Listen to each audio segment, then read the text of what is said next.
Assalamualaikum. Petang ni saya nak kongsi secara santai lah pengalaman dan boleh kata tips menghadapi temu duga untuk grade 5. Mengikut pengalaman saya lah, sebelum ni saya telah melalui dua temu duga untuk grade 5. Yang pertama pada tahun 2023 untuk jawatan penolong pengurus asrama N uh, N5. Sekarang tak ada dah jumuk dah, jawatan ni dah jadi EO kan, Executive Officer N5. Dan pada masa tu kekosongan satu, dan saya berjaya dapat calon simpanan yang kedua. Yang berjaya tu dari Perak, calon simpanan satu kawan saya di Kedah, dan saya calon simpanan yang kedua. Saya kira puas hatilah walaupun dapat calon simpanan dan tak dipanggil pun. Saya puas hati sebab saya kira berjaya jugalah dapat top 3 untuk temu duga ni. Dan kemudian pada tahun 2024 saya melalui temu duga penolong pegawai perangkaan, ada 5 kekosongan dan alhamdulillah saya berjaya dapat jawatan ni. Jadi sebelum temu duga untuk jawatan N5 dan E5 ni sama je, saya akan buat research terlebih dahulu, pergi ke website. Untuk N5 tu saya tak pasti kementerian mana nak guna jawatan tu, sebab untuk penolong pengurus asrama dia boleh jadi Kementerian Kesihatan ataupun mana-mana kementerian kan. Dan untuk E5 tu penolong pegawai perangkaan, dia tak ada tempat lain dah, dia ada satu je dekat Jabatan Perangkaan Malaysia.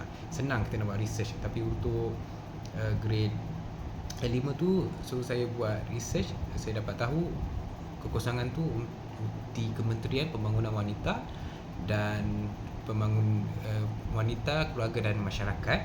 Dan saya dapat tahu mereka nak pakai seorang saja penolong pengurus asrama, dan yang pertama lah kira macam perintis penolong pengurus asrama di Institut Sosial Malaysia pada masa tu. Dan saya buat research, dan saya juga buat research pergi ke website Kementerian Pembangunan Wanita, Keluarga Masyarakat tu. Saya tengok di bahagian khidmat pengurusan lah, sebab biasa akan ada wakil jabatan, dan biasanya wakil jabatan ni mestilah dari unit sumber kan. So saya dapatlah satu, saya aim nama tu, saya ingat lagi SUB tu, tapi saya lupa dah nama dia.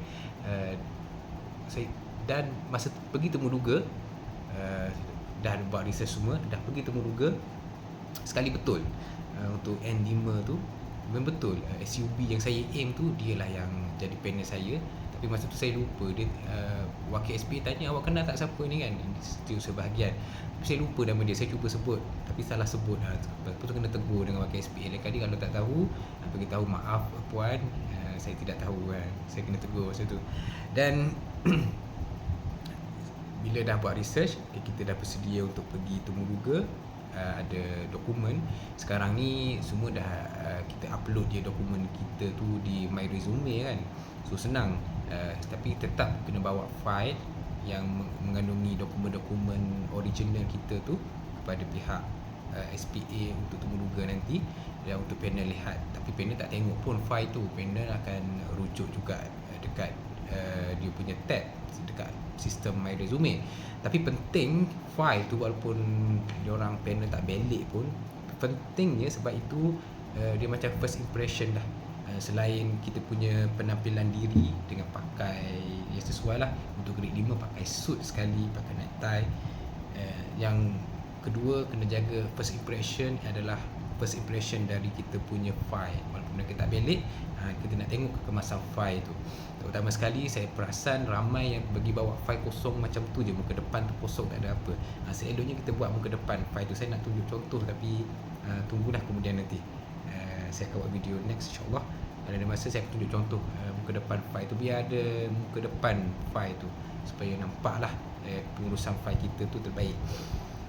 Dan saya ingat lagi yang kedua ya, selain apa tu, penyediaan file, pastikan kita sampai awal di pusat temu duga. Dan saya beruntung, setiap kali saya temu duga saya selalu dapat sesi pagi pukul 8. Jadi saya tiba awal lah.